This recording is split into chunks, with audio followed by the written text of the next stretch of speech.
The rain was hammering the windows the night my whole marriage fell apart, and it started with 4 words from a stranger's mouth. I opened the front door expecting a delivery. Instead, I found a 6-year-old girl standing in the pouring rain, shivering, staring straight past me into my own living room. "Mommy," she whispered, looking directly at my wife. "I found you." My wife didn't move, she didn't speak. She just stood there, frozen, as the color drained from her face. And in that one silent second, I understood that everything I thought I knew about the woman I married was about to fall apart. But before we start today's story, please subscribe to the channel and like this video. My name is Daniel Reyes, I'm 38 years old, and for 6 years I believed I knew the woman I married better than I knew myself. I was wrong. I met my wife, Claire, at a friend's birthday party almost 9 years ago. She was sitting near the window, quiet in a room full of noise, watching everyone like she was studying them from behind glass. I asked her what she was thinking about. She said, "How strange it is that everyone here has somewhere to go home to." I didn't understand what she meant then. I do now. We started dating 3 months later. Claire was smart, dry-humored, and fiercely private. When I asked about her family, she told me her parents had died in a car accident when she was 23, that she was an only child, and that she had no one left. "It's just me," she said. "It has been for a long time. I never pushed. Some wounds, I thought, don't need reopening just to satisfy someone else's curiosity." We married 3 years later. My side of the church had 4 full rows. Claire's had 2 people, a college roommate and a coworker. My mother pulled me aside at the reception and asked quietly if I was sure Claire was telling me the truth. I got angry at her for asking. I told her not everyone has a loud family like ours. For 6 years, I protected Claire's silence. I never brought up her parents unless she did. She became close with my family instead, calling my mother Mom, learning recipes, filling in the empty spaces of her life with pieces of mine. I loved her more for how gracefully she carried her loneliness. That's what made the knock on the door so impossible to process.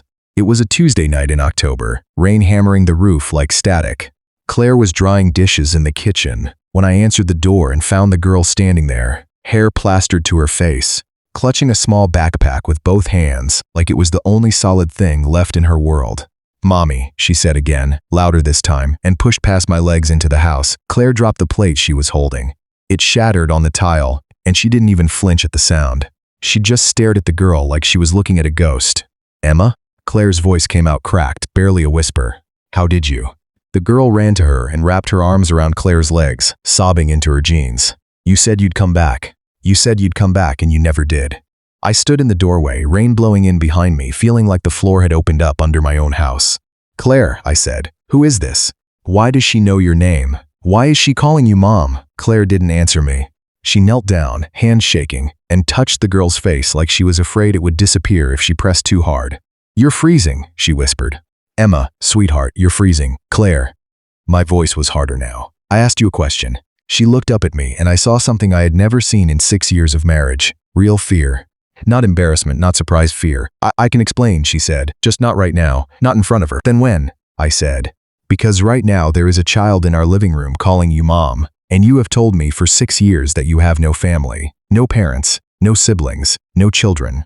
So either you lied to me about all of it, or you're lying to me right now." The girl looked up between us, her small face pale and terrified, sensing the tension crackling in the room. "Are you mad at Mommy?" she asked me. I didn't answer. I couldn't. I just looked at Claire, waiting for her to say something, anything, that would make sense of the last 6 years of my life. Instead, she pulled the girl closer, pressed a kiss to the top of her wet head, and said 4 words that changed everything. I never stopped looking. That's when the front door burst open again, and a man I had never seen before stepped into my house, soaked from the rain, breathing hard like he'd been running. He looked at Claire, then at the little girl in her arms, and said the words that turned my entire world upside down. "Claire, you need to tell him the truth. All of it. Right now." Claire's face went white as paper.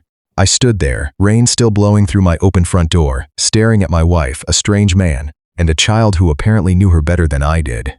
And I realized I had no idea who I had actually married. Part 2. The stranger's name was Mark. He said it like it should mean something to me, like I was supposed to recognize it, but it landed on me like a stone dropped into still water.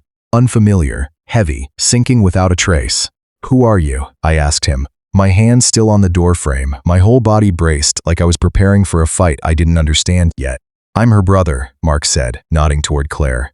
Her older brother. The words didn't make sense. Claire had told me she was an only child. I looked at her, waiting for her to laugh, to say this was some kind of mistake, some case of confused identity. She didn't laugh. She sat down slowly on the arm of the couch, still holding Emma, and closed her eyes like she was gathering strength for something she'd been avoiding for years. "Sit down, Daniel," she said. "Please." I didn't sit. I stood there with my arms crossed, rain dripping from my jacket onto the floor, and I said talk, so she did.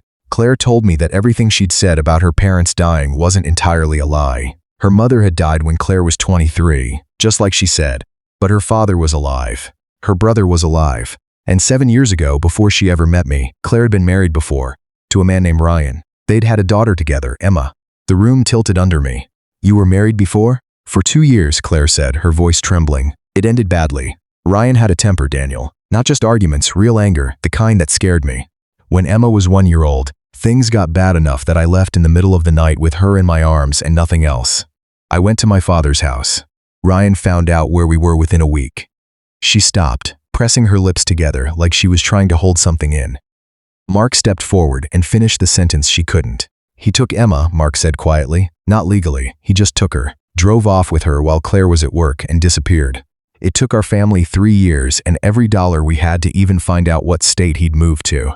By the time we tracked him down, he'd changed his name, changed Emma's name, and told her that Claire had abandoned her, that her mother didn't want her."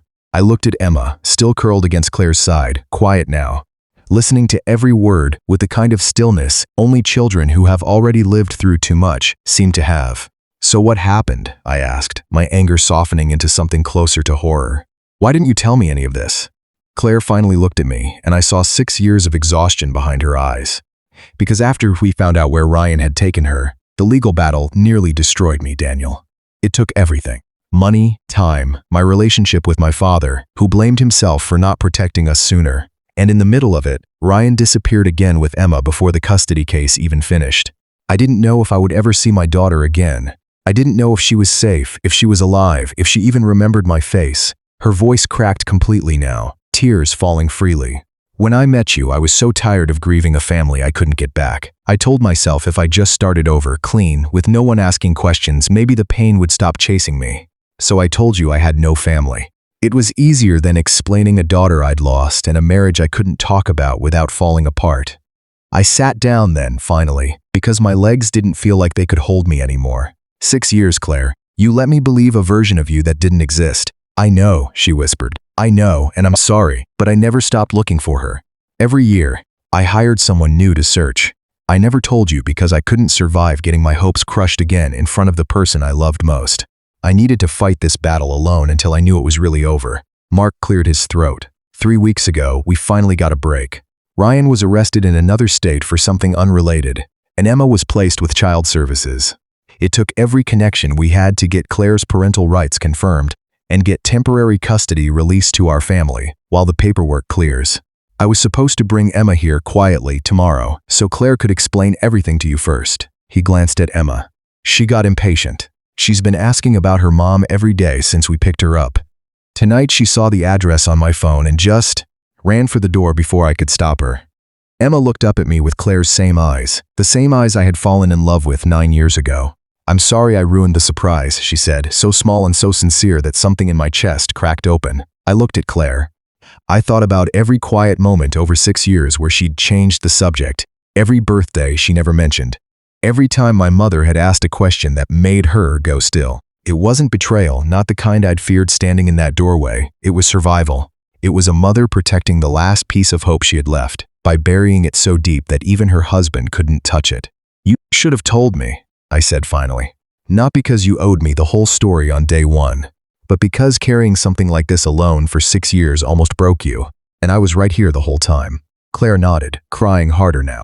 "I was so afraid you'd see me differently, that you'd think I was broken or that I brought danger into your life." "I don't think you're broken," I said, and I meant it with everything in me. "I think you survived something most people couldn't, and I think you deserve to stop surviving alone." I knelt down in front of Emma, this little girl who had walked through the rain to find a mother she barely remembered, and I said, "I'm Daniel.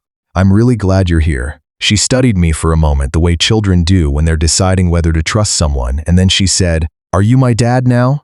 I looked at Claire, who was watching us with her whole heart written across her face, and I said, "I'd like to be, if that's okay with you." Emma nodded slowly, then leaned into me for a hug like she'd been waiting her whole short life for someone to simply stay. The months that followed weren't easy. There were court dates, therapy sessions, nights when Emma woke up screaming from nightmares about a man she used to call her father. There were nights Claire and I sat up until 3 a.m. finally telling each other the truths we'd both been too afraid to speak. But slowly, the house that had once held 6 years of silence started filling with something louder and better: bedtime stories, spelling homework, a little girl's laughter echoing down the hallway. Looking back now, I understand something I wish I'd known standing in that doorway with rain soaking through my jacket. Sometimes the people we love aren't hiding things because they don't trust us. Sometimes they're hiding things because they're still learning how to trust themselves again, after life has broken them, in places we can't see. Claire didn't lie to me because she didn't love me. She stayed silent because loving someone and trusting them with your deepest wound are two different kinds of courage, and sometimes it takes years and a knock on the door in the pouring rain to finally find both.